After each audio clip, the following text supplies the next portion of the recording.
Sa mga ka-tech vloggers, mga subscribers, bago at luma, mga supporters, mga dumalaw at bumisita sa channel, lahat ng mga viewers, secret viewers at silent viewers, magandang araw. So ngayon, mayroon akong i-share sa inyo tungkol dito sa isang sirang Bluetooth portable party speaker natin. Ayan. So na-feature na natin ito dati nung troubleshoot natin So ngayon nag-usap kami ng may-ari, ang gusto niya lang daw gagawin dito basta tumunog lang via Bluetooth. Hindi naman daw siya gumagamit ng SD card tsaka yung USB.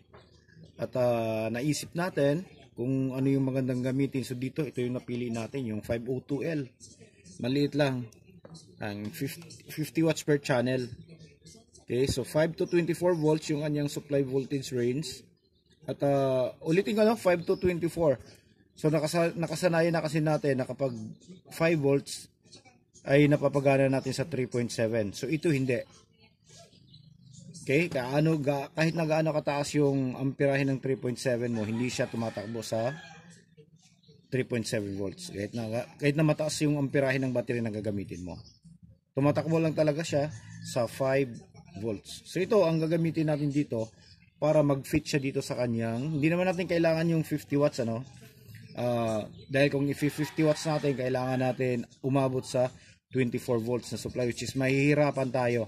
Ito yung original na battery sa loob na 3.7 volts at ginawa na lang natin siyang 7.4. So ito yung gagamitin natin. So susukatin natin para makita nyo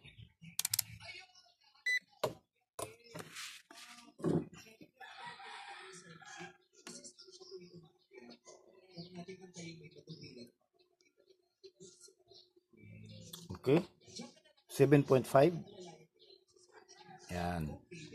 So ito yung gagamitin natin sa loob.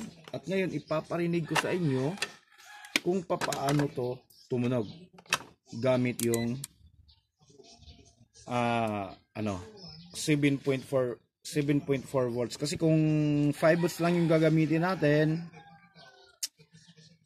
matagal siya maglubat gamit dito sa battery na to. Kaso hindi siya ganun ka powerful. Masyadong nahihinaan ako. Okay? Nahihinaan ako. Kaya naisipan kong gawin na lang siyang 7.4. At ito yung 7.4 charger na gagamitin natin. Ayan siya. Ayan. Okay? So, fit na fit yan dito sa dalawang 4 ohms na driver. Tapos ito ngayon, paparinig natin sa inyo. So, ito kasi mura lang. Mura lang to. Itong kasama to ay nagkakalaga siya kasama sa delivery ng 296. Okay? So magkano lang naman yung singil sa libor natin dito, mura lang. So panalo pa rin siya sa halaga nito na 2,000 mahigit.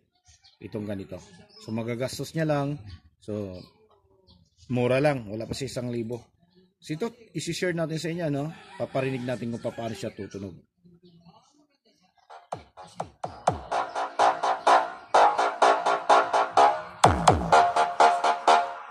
DPR Beats.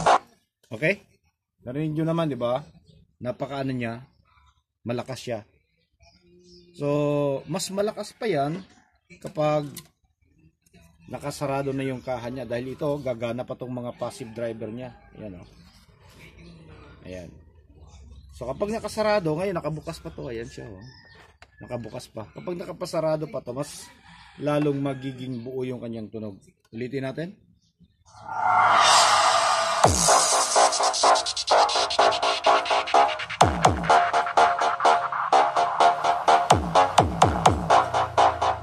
Okay? So abangan nyo na lang. Titest natin to kapag natapos na natin at maisara na natin to.